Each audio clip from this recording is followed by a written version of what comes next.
ตกกะสร้างถอนโศกคอยละบ่ใหญ่พอดีแต่ละโศกกะเฮ็ด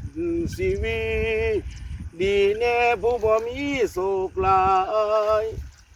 ย้อนฝนตกหนักสายมาพักสะใส่หน้าอายก็เขาจักแม่นอยู่ใสเหลียวเบิ่งมองใดมีแต่ดินทรายมันก็สร้างถอนอัดก่อนโหลดเด้อคนโกหน้าอายสิปล่อยสู่โพดโพจักเป็นฝนแนวใดซุ่มข่อยขี้คาน ตั้งแต่หลานจนฮอดพ่อใหญ่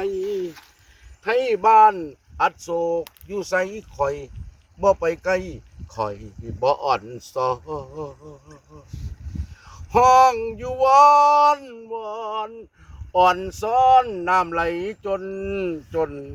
บ่พอเข้าพันเห็นขี่โคนมันลอยวนจากเป็นมาแต่ใสเอามือไปสาวค่อยว่าแม่นปลาดุกใหญ่โจมขึ้นค่อยเริ่มเข้าใจบ่แม่นปลาดุกใหญ่แม่นก้อนขี้โคนขาดกระสังทอนกำถึกตอนของจริงมันแล้ว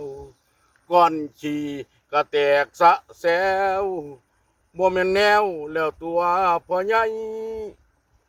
ขี่ลงมาโลดให้มาโหมอยู่แต่หน้าอายขี่โลดถ้าเจ้าปวดหลายขี่ได้ขี่ไปหน้าอายแห่งงามขี่โลดกันอยากขี่คักหลายก็ได้หน้าอายขาดพอแห้งแล้วเหลว